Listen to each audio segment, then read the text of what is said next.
All right, YouTube, BigH Trucking. I am still at the 90. It's basically about 24 hours since I arrived, thinking I'm going to get unloaded quickly and go pick up my next load. Well, lo and behold, it is about 1:45 Eastern Standard Time, and I'm just now being unloaded. So, as No Hippie Truck and Transportation would say, I got detention.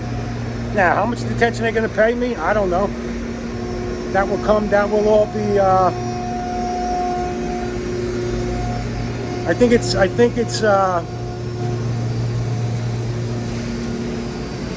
max of 8 hours, if I'm not mistaken. But anyway, it's detention. So there he goes. He's taking a sampling of. Don't mind me, I'm smoking. He's taking a sampling of the potatoes coming out. You know what? Let me shut this down.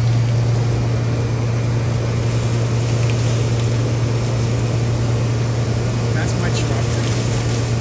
Guess you may take a sample. What are you taking a sample? Yeah.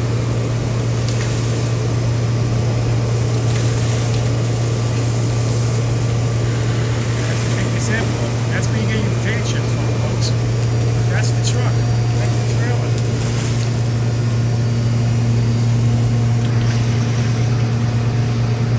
That's pretty cool.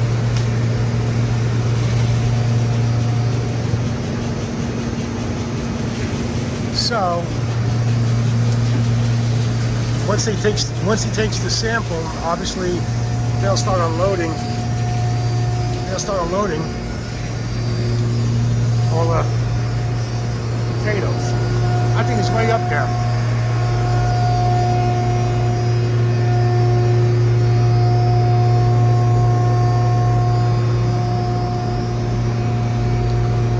I think that's really cool.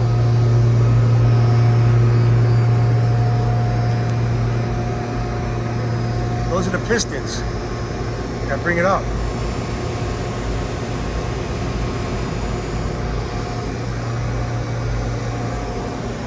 Interesting. So that's finally done. I don't know. I just got a message while I'm doing this video from my fleet manager.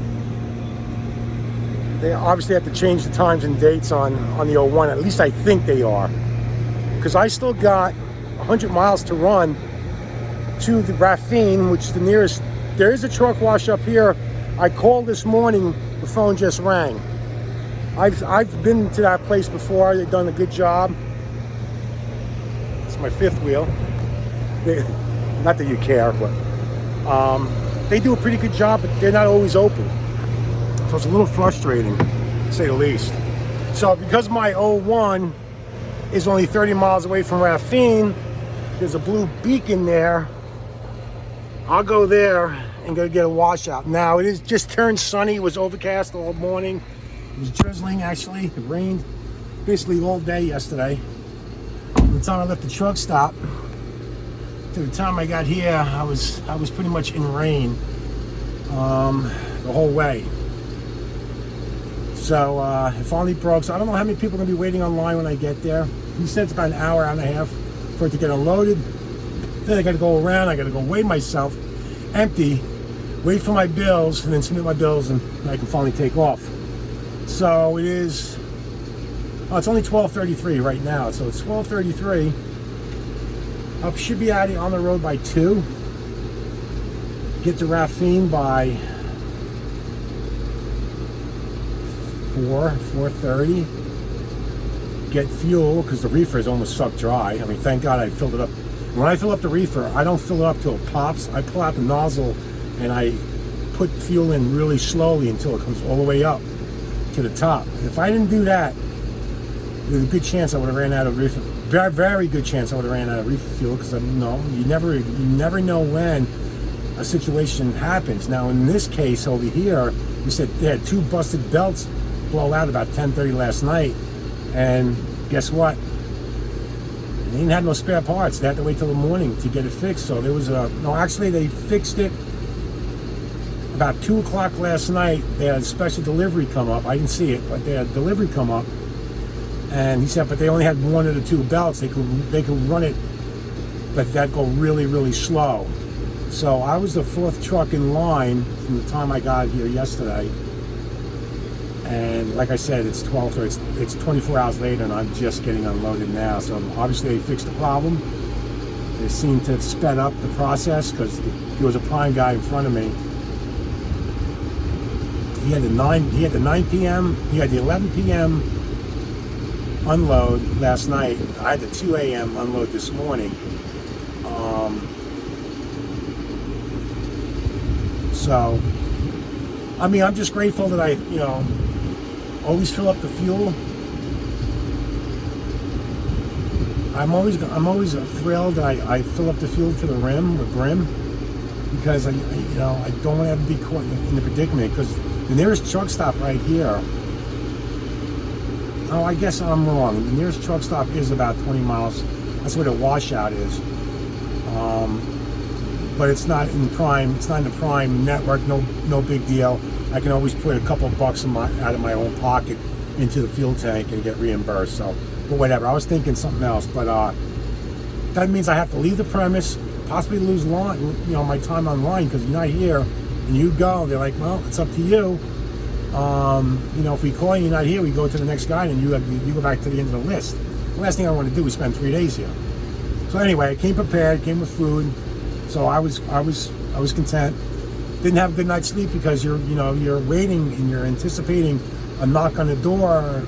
So you're up, you're down, you're up, you're down, you're up, you're down.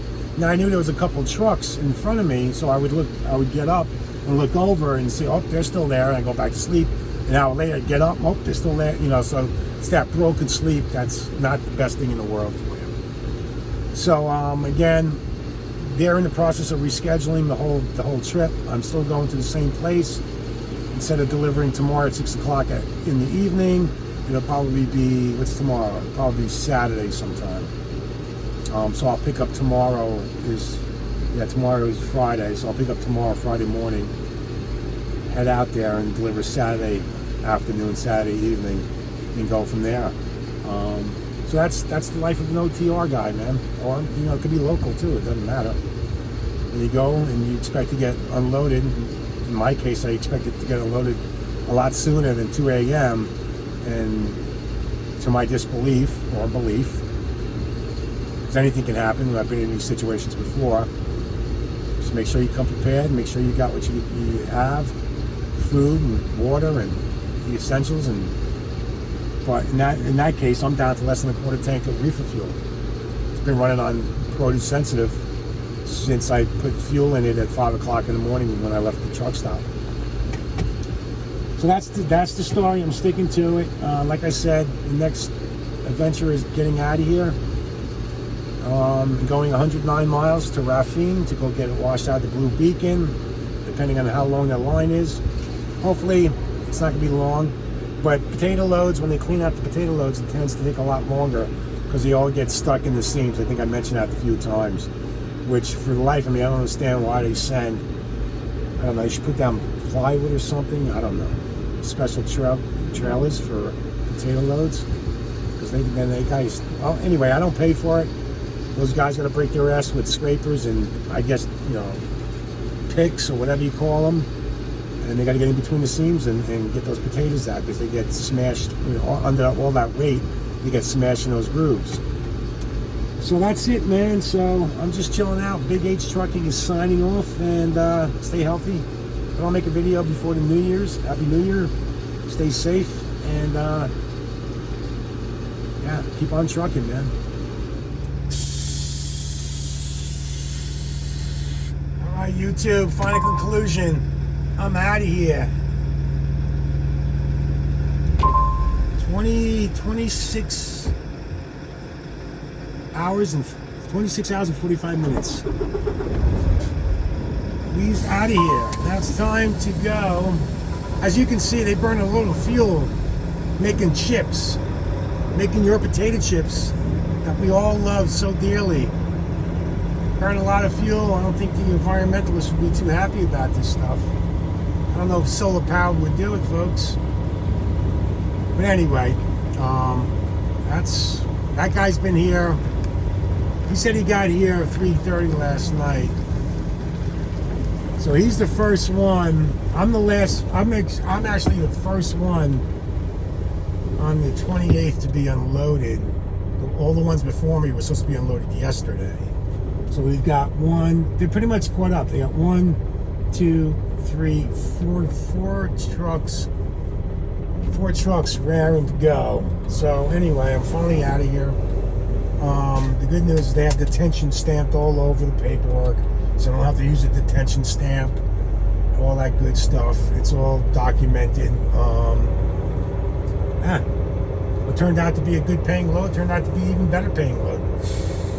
So I really wanted. I was hoping to catch it for tomorrow. I mean, this week's payroll, but next week starts off with a bang. Then I'm still on this pre-plan. I'm just waiting for, obviously, the update, because there was no way I can, I have a 10 o'clock pickup and a 6 o'clock in the afternoon drop tomorrow. Obviously, I'm not going to make it 680 miles in less than 12 hours.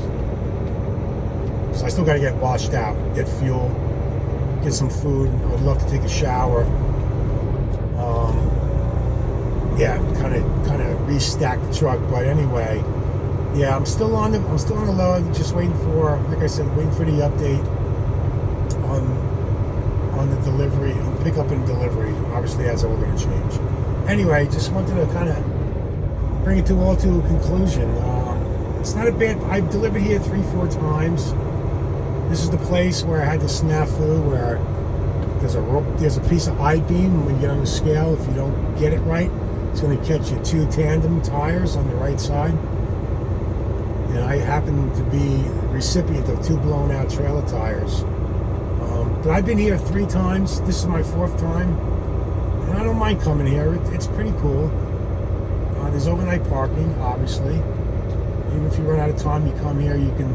They're really cool. No one bothers you. It's not a real deer, by the way. It's a fake deer. But you can also latch, and you can sit there if you want, or just back up here. So there's plenty of room. Like I said, it's very quiet, very peaceful. So if you need to do a 10 or you get here early, it's all good, man. It's all good. It's all good. So that's going to be it, man. So now I'm going 100 miles to Raphine, and go get, like I said, get filled up, wash it out, get some snacks, and from Raphine, the old one is only 30 miles away, so I'm like right there. So let's see what happens. Peace out.